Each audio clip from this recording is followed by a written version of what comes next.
¿Al living? Vamos. Al encuentro de Atilio Borón. ¿Cómo estás, Atilio? Muy bien, gracias. Gracias por venir a No, Desiguales. por favor, un gusto. ¿Hay condiciones políticas, objetivas, subjetivas, de las que vos quieras, para discutir otra vez en la Argentina y en la región un esquema de privatizaciones? Porque el rol del Estado está en discusión en toda la región, ¿o no?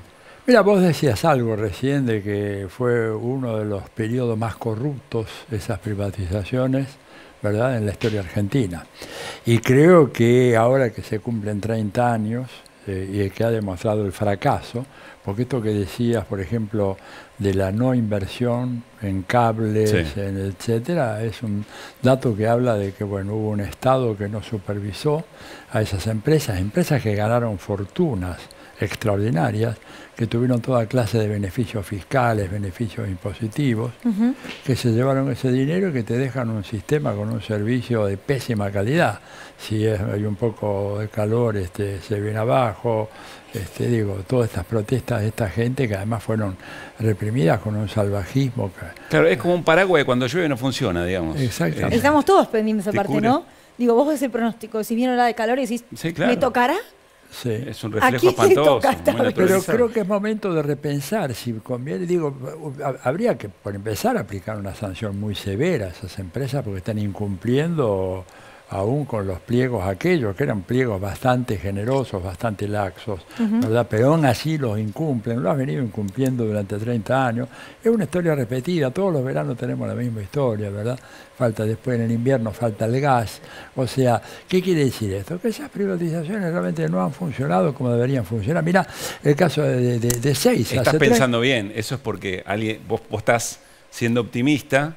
Sí. En que las privatizaciones tenían por objetivo que funcionen bien. Bueno, por lo menos vendieron eso ante la opinión pública y yo tengo que suponer que, bueno, había esa intención. Además tendría que haber sido, ¿verdad?, muy perverso aquel que pensara vamos a hacer esto como un negocio para estafar a la gente, no dándose cuenta que a la larga eso va a tener un costo. Quizás era un negocio en primer lugar y después vemos. Pero, Y después perdón, tener vemos, ánimo de lucro con el agua, con la luz, con la salud, con la educación, ¿no es una estafa en sí misma? Sí, bueno, es una violación de derechos humanos básicos, si querés, yendo un poquito más lejos, ¿no? Tenemos el derecho al agua, a los servicios eléctricos en el mundo de hoy, es una cosa, se habla de la Internet como un derecho básico, fundamental. Otra cosa que uno está pendiente si se corta o no, Sí. ¿no? También. Claro, exactamente. Habría que privatizarla. Ah, no. Mirá, ya está privatizado. Sí, ya está. Ya está privatizado. Caruso, vos te se vas.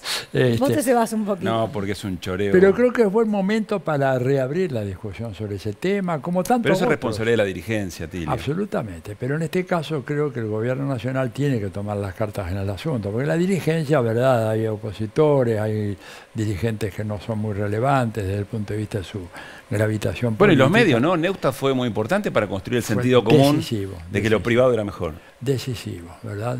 Yo me acuerdo la imagen todavía, probablemente Luli no había nacido. y A vos ver, no ¿qué sé, año? Del año 91, 92. Ya había nacido, pero era muy pequeña. Bueno, No me acuerdo. Neusta te agarraba un teléfono, ¿no es cierto? Ponía un teléfono y decía, a ver, ¿dónde está el interés nacional? ¿Dónde está la Argentina acá? ¿Dónde está el trabajo argentino acá? No hay nada, acá Claro. tengo un teléfono, ¿verdad? Y fue una campaña, y además, atención, se hizo también con corruptela. No olvidemos que la privatización del gas del Estado se hizo con un diputrucho. Pusieron un tipo ahí a votar que no era diputado. O sea, creo que hay muchas razones para revisar esto. En la mayoría de los países estos servicios están o bien en manos del Estado o con un régimen de regulación muy estricto y que impone unas sanciones brutales cuando hay una interrupción del servicio. Los criados en los 90 salimos bien de casualidad, ¿no? A veces pienso eso. Claro, yo nací en el 89, ¿viste? Como digo, bueno, de casualidad todo. Lindo año para nacer también, Sí, te también. diré, el 89. Fue elección de mis padres. Ahí eso no lo elegí yo, claramente. Atilio, nos metemos un poco en lo que tiene que ver con globos, que no es huracán, sino que son globos espías aparentemente. Sí. Se habla de ovni, está todo un poco rara la cosa. Vemos un informe y lo Dale, charlamos. dale. Alerta militar en Estados Unidos tras la presencia de un globo de vigilancia chino que vuela sospechoso y de esta manera está violando lo que es el espacio aéreo de este país. Todo esto es parte de una serie de incidentes que preocupa fuertemente en el Capitolio y que se cree tienen pues algún objeto de espionaje. Este es el cuarto objeto volador derribado en los últimos 9 días en espacio aéreo de Estados Unidos o Canadá. si consideramos el globo aerostático chino de espionaje que cayó en las costas de Carolina del Sur el 4 de febrero y el tercero desde el viernes. A inicios de este mes, el Pentágono etiquetó esto como un globo de vigilancia de origen chino con fines de espionaje. China responde que es la Casa Blanca la que dirige la mayor red de espionaje del mundo.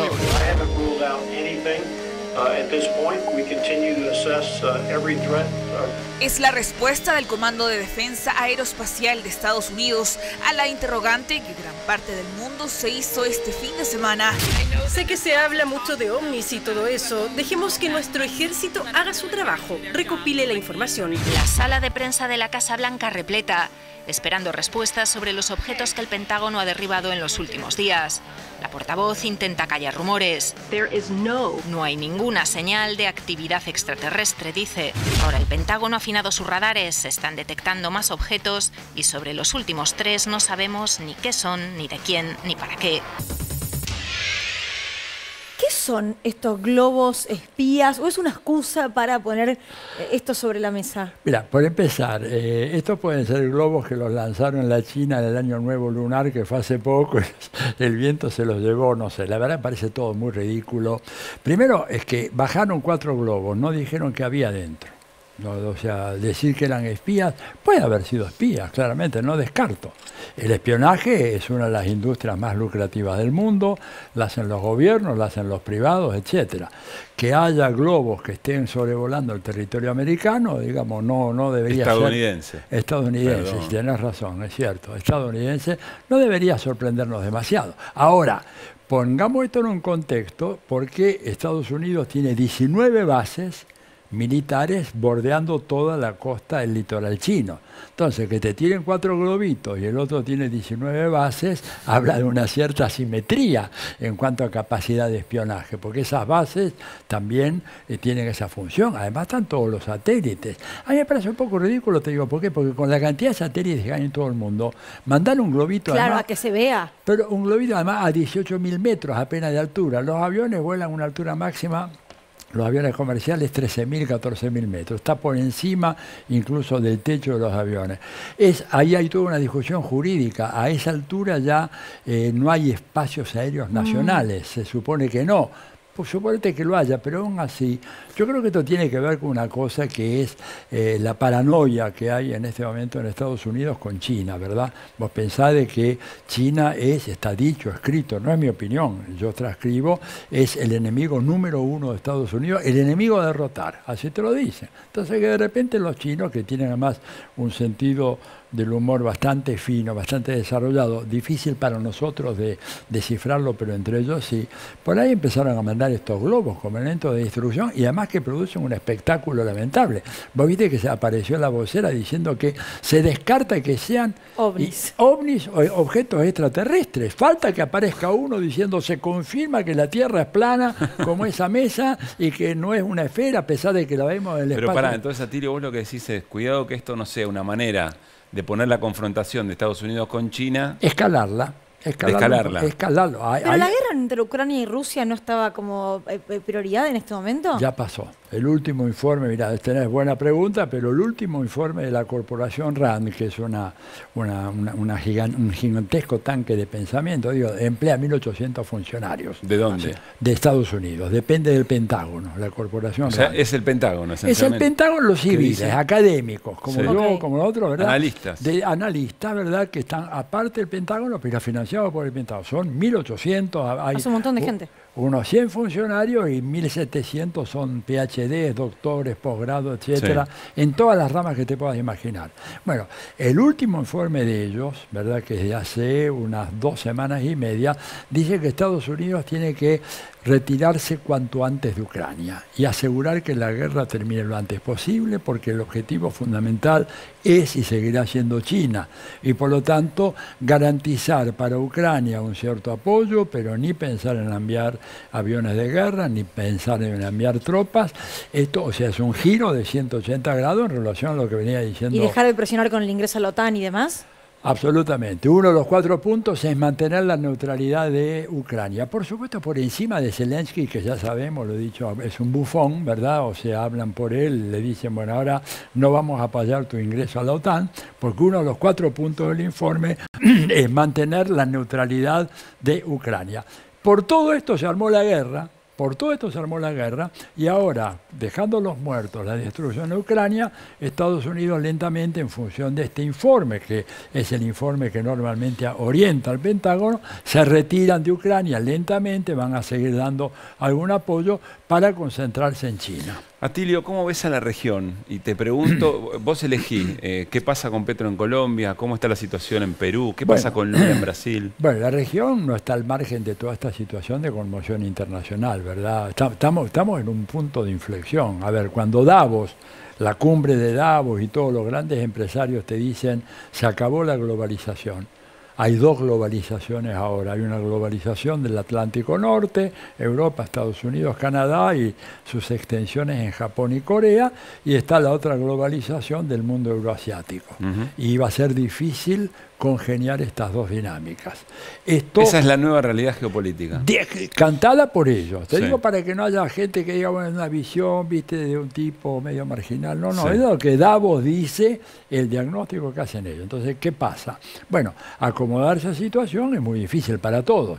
Por ejemplo, Estados Unidos tiene que bancarse en este momento que Arabia Saudita le venda petróleo a China y que China se lo pague en yuanes, cosa que antes era impensable, se pagaba en dólares. Bueno, China paga en yuanes y Arabia Saudita, aliado de Estados Unidos, pero que busca su interés nacional, le vende a China porque sabe que en China tiene un cliente fenomenal con capacidad de pago y por lo tanto se lo vende. Entonces, ¿y eso cómo impacta en la región? Y bueno, impacta en el sentido de que a nosotros nos ¿Cómo explica lo que nos está pasando? A ver, nos crea nuevas presiones, porque Estados Unidos, ante una situación como esa, donde tiene muchos problemas en Europa, en Eurasia, con Rusia, el problema es que no se está ganando la guerra en contra de Rusia, por eso es que están pensando en terminarlo lo antes posible e ir a China. Esto para nosotros refuerza las presiones, entonces la jefa del Comando Sur, la señora Richardson, viene y te define a este hemisferio que antes decían era el hemisferio occidental, ahora dicen que es nuestro vecindario. Esto lo, bueno, el patio trasero. No, ya es nuestro vecindario y ella lo ha dicho. Ahora no estamos en el fondo de penitencia, sino que somos vecinos, estamos al lado. Claro, subimos de categoría. Claro. Pero además ha dicho, es un vecindario en el cual hemos vivido armónicamente durante 200 años, textual. No sé qué vecindario tuvo ella, en el nuestro no pasó. En el nuestro no pasó. Pero entonces dice, hay que tener cuidado que no vengan extraños que intenten apoderarse de nuestros recursos. Ahora, primera vez que lo dice. Lo que se dice, por ejemplo, en la CELAC se dijo, y se escucha a varios, a Lula principalmente, remarcarlo es, si no estamos unidos como región, si no hay una política común, esto va a ocurrir, nos van a saquear esos recursos. Sí, exactamente, esa es la idea. Vamos a ver, pero claro, Estados Unidos tiene mecanismos de presión para cada país que hace que, a ver, Argentina con el endeudamiento que tiene y que depende de la aprobación del Fondo Monetario Internacional para cualquier movida que queramos hacer, el margen que tenemos nosotros de actuación, lamento decirlo porque los oyentes se pueden deprimir, pero nosotros no podemos ni siquiera devolver un avión que hemos afanado y que está acá y que corresponde un avión que pertenece a Venezuela, porque no nos deja Estados Unidos, punto. Lo ha contado Néstor eso varias veces. Esto para darte cuenta, digamos, la gravedad de la situación. Ahora, vienen por el litio, lo dijo ella, tenemos litio, dijo, tenemos, tenemos. Tiene que ver con la seguridad nacional, dijo. Absolutamente, ¿no? Porque es el continente más importante en términos de seguridad. Tenemos litio, tenemos oro, tenemos petróleo, tenemos gas, tenemos agua, tenemos todo eso. Y además tenemos 80 bases militares para reforzar esto que nuestras aspiraciones. Entonces, afecta a nuestros gobiernos, afecta a Lula, por ejemplo, porque Lula, yo no sé lo que se conversó y los informes sobre la reunión entre Biden y Lula han sido muy, muy escuetos. Pero yo estoy seguro que Biden le debe haber dicho, bueno, usted está en los BRICS con los 2 grandes enemigos que tiene Estados Unidos hoy, que son Rusia y China. ¿Qué va a hacer en los BRICS usted? Se va a ir, le va a bajar el tono a los BRICS, va a dejar que eso sea simplemente un sello de goma y nada más, o usted va a potenciar, como ha dicho, los BRICS. Porque si usted potencia eso, está potenciando a nuestros enemigos. Te das cuenta que ahí Lula está en una situación extremadamente difícil. Argentina se incorpora a los BRICS en los próximos meses, ¿no es cierto? Bueno, ¿qué vamos a hacer nosotros? Vamos a empezar a fomentar aún más nuestros negocios con China, con Rusia, con Sudáfrica, está bien, pero con India. India que en este momento está muy mal mirada por Estados Unidos. A India la consideran como que ha traicionado a Occidente, estúpidamente, porque y la India nunca fue Occidente, además fue sometida a un colonialismo salvaje por Occidente. Sí. Hay una verdad, ¿no? Si querés entender tu propio pueblo, tu propia situación, hay que mirar lo que pasa en términos internacionales y la verdad que se entiende muy bien cuando lo explica Tilio. ¿Néstor? Sí, hay toda una fantasía, sobre todo en los Estados Unidos, respecto de las capacidades intelectuales y gubernativas de Joe Biden. ¿Cuánto hay de cierto en eso y cómo juega en este escenario que usted acaba de describir? Mira, el tema es así. Joe Biden es un hombre que tiene una enfermedad. Está, digamos... ¿Qué enfermedad? Mira, algunos dicen que es un grado inicial de demencia senil. Pero no podría estar gobernando un país con esa enfermedad. A eso me refería. Pero es que él no es que gobierna. Acá lo que gobierna es el aparato estatal norteamericano, que es el que toma las grandes decisiones. Pero, a ver, Biden es un presidente que se pierde en el jardín de las rosas de la Casa Blanca. Esto pasó. Biden tiene que dar un discurso, empieza a hablar y de repente se distrae y se va. La mujer le pega un codazo y le dice, Joe, look at the teleprompter. Le dice, mira el teleprompter. Está mal el hombre, es un problema grave. Problema grave, digamos, porque es el hombre que dispone del maletín nuclear. Por suerte no se lo dan a él. Ese maletín no lo tiene ningún presidente. Los militares norteamericanos, que suelen ser más sensatos que muchos presidentes, no se lo darán a Trump, o se lo dan, pero están ellos ahí al lado evitando. No lo sueltan. Y mucho menos a Biden, que es un hombre que está mal de salud. Lo digo, es una pena, una persona humana, lo respeto, ¿verdad? Pero, y el problema es que no hay candidatos a sucesión en Estados Unidos, Néstor, en este momento, porque no creen que Biden pueda ser candidato a una reelección por su edad, por su salud mental. No, Kamala Harris no capta el interés del electorado. Bernie Sanders está muy mayor, ya va a tener para el año, cuando sean las elecciones, 85, 86 años, y no aparece una figura, digamos. ¿Puede volver Trump? ¿Puede volver Trump? Y en este momento, cuando vos hablas con los encuestólogos norteamericanos, el que tiene más chance de ser presidente es Trump, más que DeSantis y algunos otros que han aparecido por ahí. Trump, porque tiene dinero propio, no tiene que hacer campaña para reclutar, va a hacer campaña para reclutar fondos, pero él tiene mucho de su parte. DeSantis tiene que salir a pedir, ¿verdad? Y Trump es un tipo impredecible, a mí no me gusta para nada, lo detesto por muchas razones, homofóbico, misógino, prepotente, etcétera, pero no empezó ninguna guerra, lo cual, teniendo en cuenta la historia de los Estados Unidos, Obama libró 7 guerras simultáneamente y le dieron el Premio Nobel de la Paz. Bueno, se lo dieron a Kissinger también. Se lo dieron a Kissinger, Bueno, Kissinger, entre otras cosas, es el que está diciendo que Estados Unidos tiene que alejarse de Ucrania, reconocer el 16% del territorio ucraniano que el Donbass tiene que reconocerlo. Sí, absolutamente, hasta Crimea y Odessa llegó a decir... Wow. Bueno, Kissinger es un tipo que tiene una buena formación histórica. Dijo que, por ejemplo, Odessa es una creación de Catalina la Grande. Que no me vengan con la historia de que eso es de Zelensky, etcétera. Fue rusa, la crearon los rusos y seguirá siendo rusa. Y dice Kissinger, hay que aceptar esa realidad. Nico. Atilio, ¿cuánto de estas actitudes de Estados Unidos respecto a el vínculo con los recursos naturales de la región, a la disputa geopolítica con China, cuánto depende del color político del gobierno de los Estados Unidos? Porque me da la sensación de que hay como una sobrelectura de que eso cambia cuando gobierna uno y otro, y medio que parece una política de Estado que atraviesa todas las gestiones. Comparto contigo totalmente, eso no cambia prácticamente nada. Pensemos, digamos, Trump, en medio de la pandemia, recrudeció, por ejemplo, el bloqueo en contra de Cuba. Y Biden lo ha mantenido. Cuba no puede importar oxígeno, por ejemplo, ahora, ni puede importar cualquier clase de medicamento, aún porque, si bien ya la pandemia pasó, pero aún si quisieran no lo pueden. O sea, Estados Unidos se habla mucho, y hay que tener cuidado con esto, porque hay dos vertientes. Una vertiente conspiracionista, ¿verdad?, que dice que hay una conspiración, etc. Yo personalmente no creo en eso. Lo que sí creo otra cosa es que Estados Unidos tiene una plana de administradores gubernamentales constantes que permanecen más allá del cambio de gobierno. Hay poderes fácticos incluso en el poder político, digamos. Exactamente, que están instalados ahí. Entonces, qué sé yo, el caso extremo es Japón, por ejemplo, si querés. Estados Unidos no es así, pero en Japón cambia de gobierno y los funcionarios que cambian son 8 o 10 y punto, no cambia más nadie. No cambian ni los directores, ni subdirectores. Claro,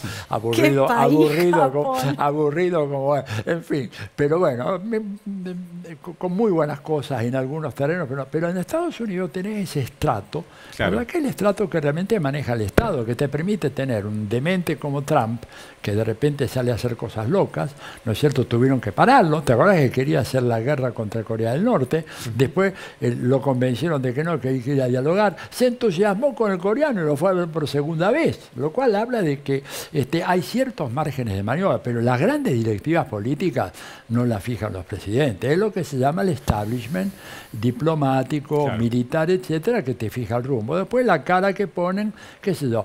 No es casual que en el 2008 eligen un afro-norteamericano en el momento en que había estallado antes la crisis de las hipotecas subprime y que había una deslegitimación impresionante de Estados Unidos, y ahí, por una de esas casualidades recurrentes, creo que vos decías, Néstor, recién, ¿verdad?, aparece un afroamericano como candidato y gana la elección volando. Digo, a mí me parece una maniobra magistral. Yo tengo un gran respeto por las artes de manipulación que tiene la dirigencia, no los capitostes que vemos, los que están abajo, cómo manejan... Los rosqueros. Los rosqueros, cómo manejan todo esto, y la administración estatal que tienen, que evidentemente le da una constancia y una estabilidad a la línea política. Atilio, de verdad, es siempre un placer escucharte porque entendemos. Bueno, para mí un placer estar con ustedes acá, así que recíproco. Gracias, un saludo a la familia, sí. Atilio, que vino con la familia. Nos encanta que los invitados vengan con la familia, porque suele pasar a veces. Vino Carlos Raimundi ayer también. Con su familia, por eso. Y tus hijitos también vienen muchas veces, con lo cual acá somos una gran familia. Gracias, Atilio. Gracias a ustedes. Bueno, nos vamos a la...